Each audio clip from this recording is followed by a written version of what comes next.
Hi, I'm Becky. I'm 22 and I love social media. Are we going out tonight? What?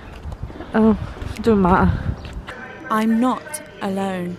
Over 39 million of us in the UK now use it on a daily basis. My phone is always attached to my hand, so I can add, like and post anytime I want. However, in today's media-obsessed society, it can now be linked to low self-esteem and mental health issues. I plan to take a month off social media, look into its harmful effects and find out whether I can truly live without it. There is. Right. Alright, I'll just... That'll do.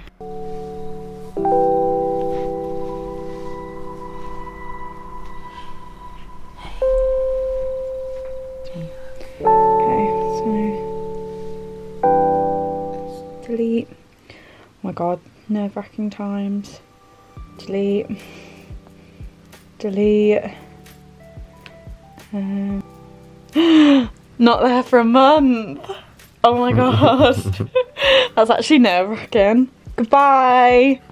Goodbye.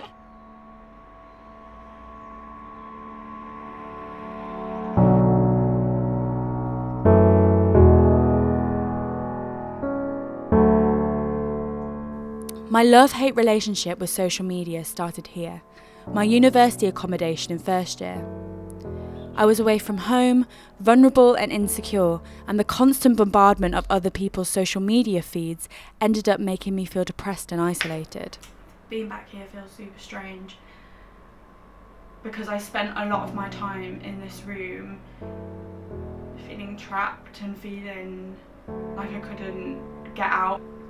Social media did not help me because I was constantly going online. Oh my god, I'm actually crying. I was really conscious of how it looked and how what my body looked like, how my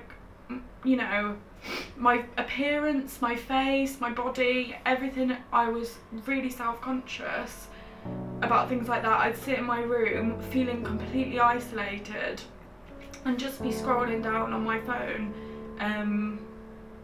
all day long and having all these pictures of people having really great times and showing just the perfect aspects of their life, and it wasn't reality, but it would seem like other people's reality, and I'd think, why isn't my reality like that? I just feel like when you're in like a bad mental space anyway, things like social media can really like damage it further. In that, like, I felt really, really alone, and I think taking a month off will actually be really important and show me that, you know, there is a life without social media. Like, I'm still addicted now, just so I can live in the moment and not feel like I have to touch my phone every 2 seconds and check if someone's messaged me, or check like Instagram or Facebook or Twitter or any of those things, and see if I can actually not need that to make myself feel complete,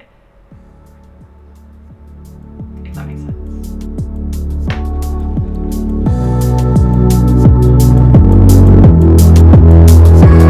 I'm not gonna lie, I'm already bored. I've come home from class, I'm sitting on my bed.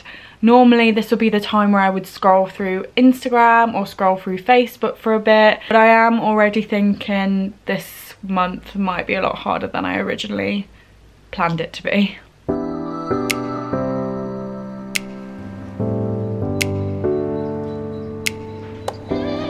So I'm here with Gronya and she's helping me film for Dr. Thomas Curran today. I'm going to be asking him about perfectionism and his ideas on what that actually is, why we decide to kind of present the perfect aspects of our lives, and why we actually decide to do that. So here's Gronya, she's helping me. Thank you, Gronya. You're right. Hi, thank you for speaking to me. I know that you specialise in perfectionism and what that is. Could you kind of define it? Perfectionism is a personality characteristic.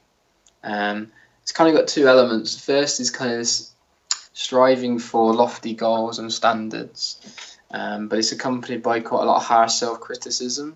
So how can the pressure to be perfect specifically kind of affect our mental health and well-being. All of that social media use, or all of that striving for excellence and high achievement, comes from a sense that I need to show other people that I'm not flawed. And that's very exhausting, because if you're continually trying to demonstrate your value to other people and you are vigilant about other people's approval, that one post that didn't quite get as many likes as you wanted is going to really hurt your self-esteem. Thank you very much, Tom. That's Have a all right. lovely evening. Thank you. Yeah. Bye. See you. Bye.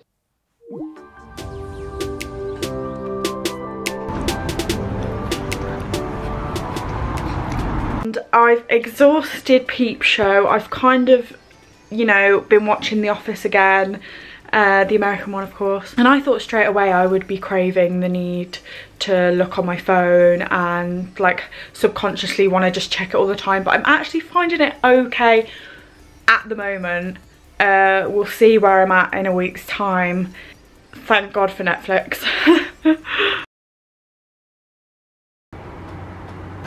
I'm feeling a bit low today, and I think it's because of not having kind of the accessibility of just being able to grab my phone and speak to friends. But I think it's just because I'm genuinely not being proactive enough. So I need to get out the house and doing things, and that's what I plan to do today.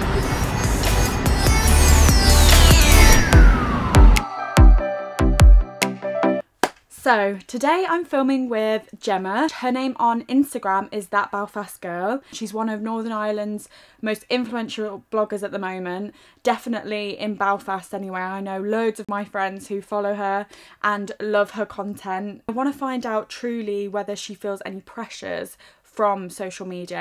I imagine if I was 12 or 13 now, I would struggle to know, does that person actually look like that, or is that social media buffering everything? I think with social media, so many lines are completely blurred. People don't understand, okay, well, that person's actually nipped in their waist here, or they've airbrushed their face, or they've lifted their makeup so it looks a certain way. So it can be really damaging. Thank you so much, Gemma. That's great. No problem. There's rambling away there. So reflecting after Gemma's interview yesterday, she was so lovely, but I just thought it was so important what she was saying about kind of touching up images and things. And I think it's like super inspirational when girls and boys online create like really beautiful feeds and things like that. But I also think it's important to show kind of the real life aspects of people's lives as well, and not just all the beautiful best bits. This is my third week into no social media, and I'm off to the gym. I've been going to the gym a little bit more than I usually would, but I've been running quite a bit, which is something I wouldn't normally do. And also I've managed to get a job.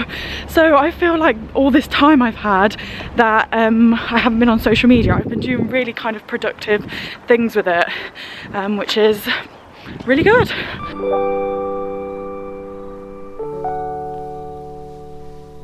Sorry about my horrible, harsh voice, got a cold.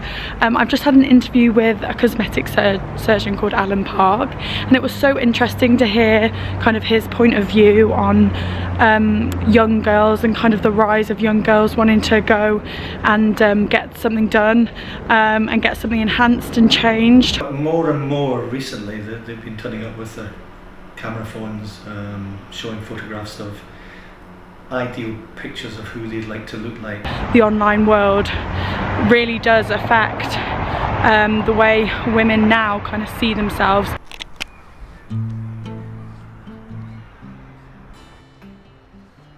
A couple of days before the end of my time off social media, and I'm in Botanic Park, somewhere I would escape to in first year when I felt there was nowhere else to go. It seems ridiculous, but to know I'm not dependent on social media and can take time off whenever is a relief. It wasn't all that bad. I love social media, and it won't be something that I'm not ever going to use. I think it's about big influencers just being more and more conscious about the way they present things to young, you know, impressionable girls and boys. Come on, show us a bit of your real life as well as like the beautiful images. I think the main thing I'm taking from this is kind of to use social media for social good.